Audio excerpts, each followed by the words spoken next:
parang hindi kumpleto. Sapagkat yung pagbabautismo is a seal na ikaw mismo ay tagasunod ni Kristo. Sapagkat, sinasabi ko nga po sa inyo, noong panahon pong iyon, talamak po yung mga iba't ibang sekta. Kaya sa pamamagitan po ng baptism, nare-recognize yung mga alagad na ito na nagpabautismo na sila ay talagang genuine na follower ni Kristo. By the way, ang mga nagbabautismo sa mga alagad ay hindi si Christ, kung hindi yung 12 disipulo. Binigyan sila ng authority ni Christ na magbaptize. At makikita po niyo yun sa book ng Matthew at sa Acts, na kung saan yung authority ng pagbautismo ay hindi si Kristo mismo ang gumawa, kung hindi ibinigay niya sa mga disipulo. For whatever reason, alam na ni Christ yun, at kung ano man yun, leave it to Him. No? Yun po yung symbol of union with Christ. Na kapag ito ay nagpabautismo, sinasabi mo sa sarili mo na yung burial, yung death, burial, and resurrection ay tiniklaim mo. Sapagkat si Kristo ay namatay sa krus ng Kalbaryo, at after nun, siya po inilibing, at makalipas ang 3 araw, siya po ay nag-resurrect, at kailanman ay hindi po siya na mamamatay, at kapiling na po natin siya sa ating puso. And that's it. Yun po yung pinaka-symbol ng water baptism. Na tayo ay resurrected na sa kasalanan at hindi na dapat tayo mamuhay pa sapagkat yung kasalanan po natin ay ipinako na sa krus. At isa pa sa mga symbol of death and burial is yung water baptism. Next, ano ba yung effect ng water baptism? Ngayon, kayo magdidesisyon na ang bautismo pala ay pagsunod kay Kristo, ang bautismo pala ay pagsasabi na ang buhay ko ay siniselyuhan na ako ay hindi lamang ordinaryong mananampalataya, kung hindi maglilingkod at maglilingkod kay Kristo. That's why, pag sinabing Christian, palakip na agad eh. Bit-bit mo yung pangalan ni Kristo.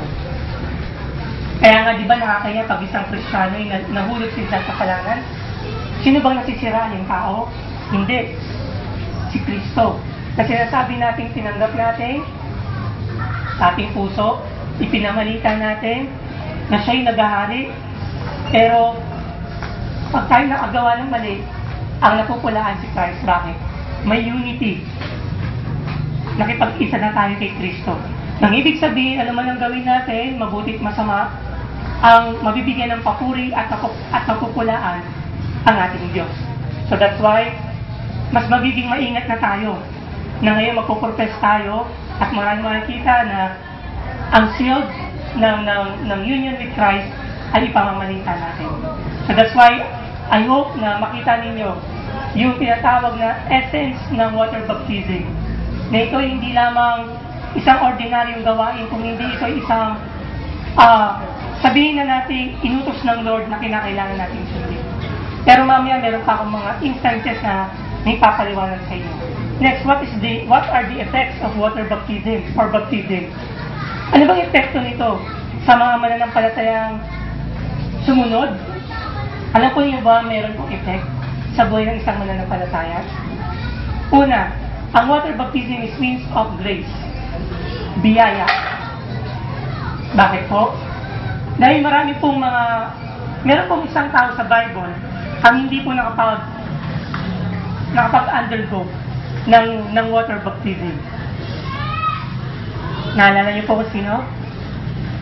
Nung si Christ po nandun sa krus, meron po siyang katabi na 2 sinners. Tama? Doon po sa left at doon po sa right. Yung kaliwa, talagang tinutuya niya si Lord eh. At yung nasa kanan naman niya, sinabi niya na, Lord, naniniwala ako sa iyo na ikaw ang nakapagligtas at pagdating mo sa paraiso, alalahanin mo ako. Tumanggap siya kay Lord pero wala nang time.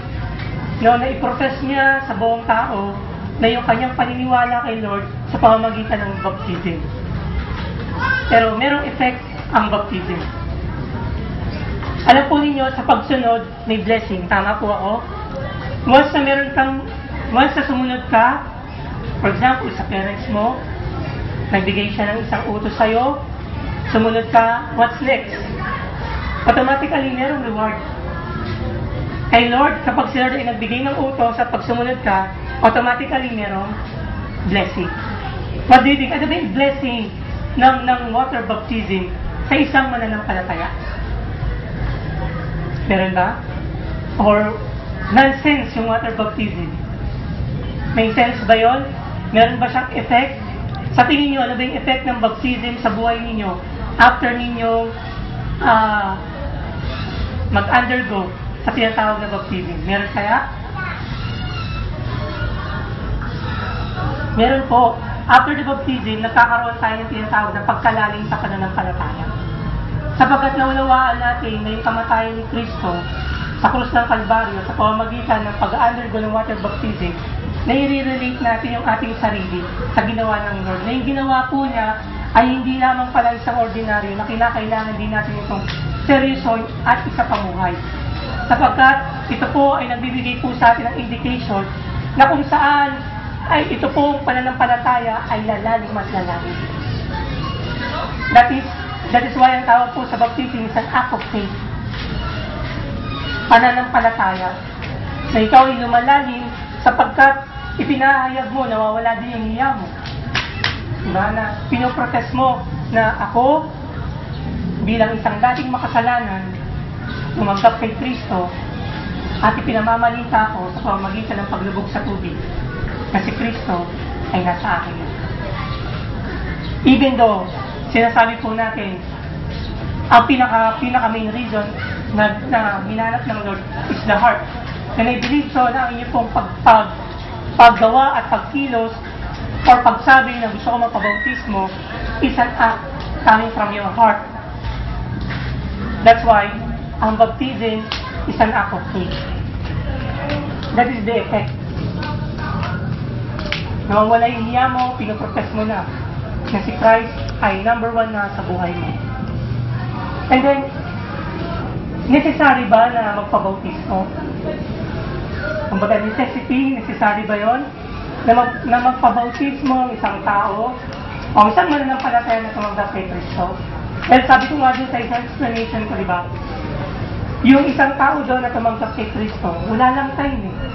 Pero ako naniniwala, kung binigyan lamang siya ng chance na mag-undergo ng water baptism to profess his faith kay Lord, gagawin po niya nun. Remember po yung Ethiopian eunuch? Nung naunawaan po niya yung gospel, naunawaan po niya si Kristo, yung sabi na, hindi ba pwede magpabautismo na?